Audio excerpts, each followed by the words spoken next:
चपलिया में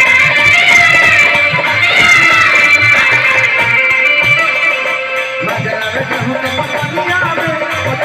में सतुआ के संगे चपलिया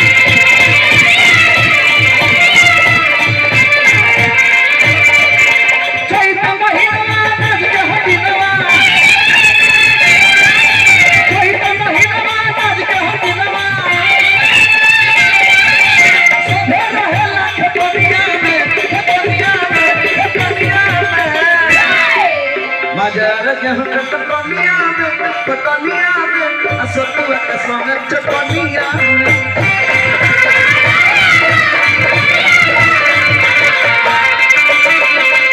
बाजार गेहूं के पटनिया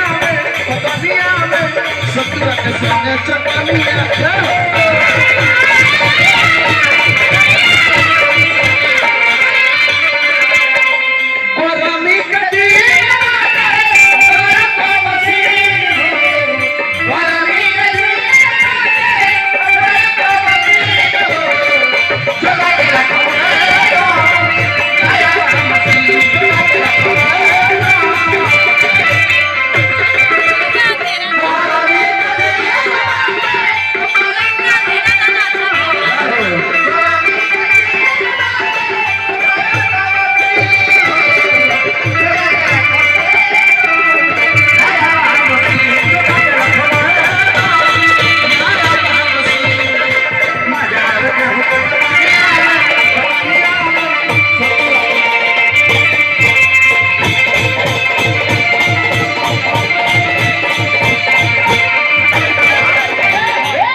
अम्मा नवा किसनवा के हो जाला दीवाना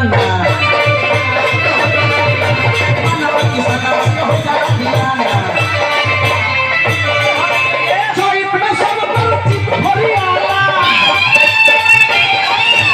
चोइप में सब पर चित भरियाला सब कोई मन जाला भरिया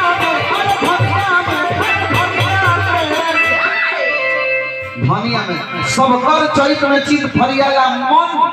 सब कुछ छोड़ के धनिया में चल जाला धनिया दो गो चीज धनिया माने एगो घरवा के अपन कोनिया के भी धनिया कहलेला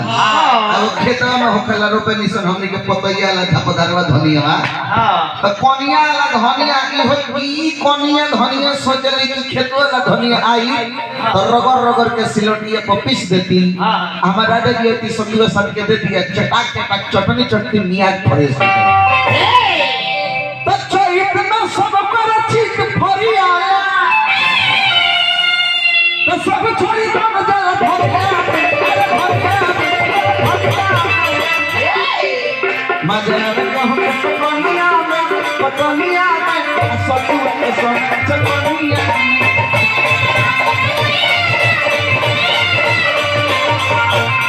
बाजार गेहूं के पटनिया में सतुआ के संगे चपलिया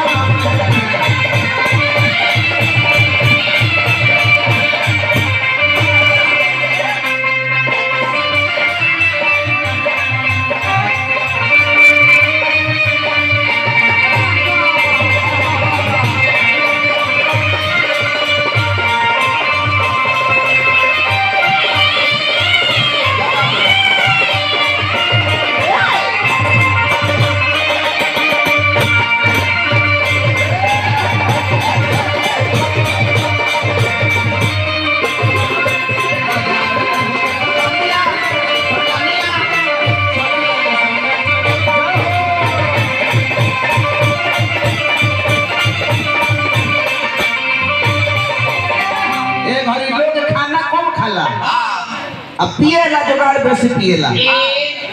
जैसे एबरा लोग शरबत पिएला माठा पिएला लस्सी पिएला ठंडा पिएला पेप्सी कोला यही लोग पेड़ के शरबत रेल के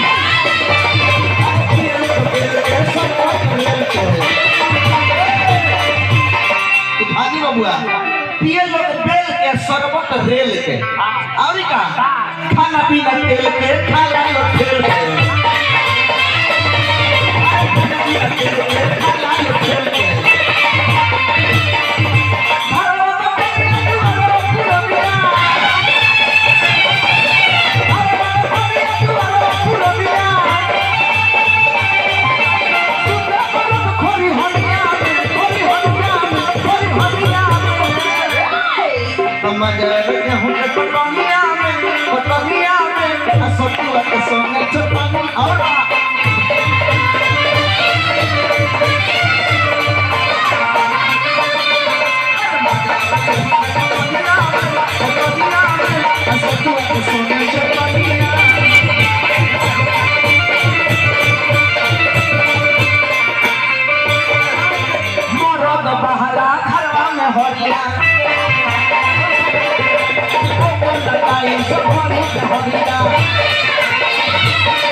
चैत महीना में सबसे अभागा मरद के होला?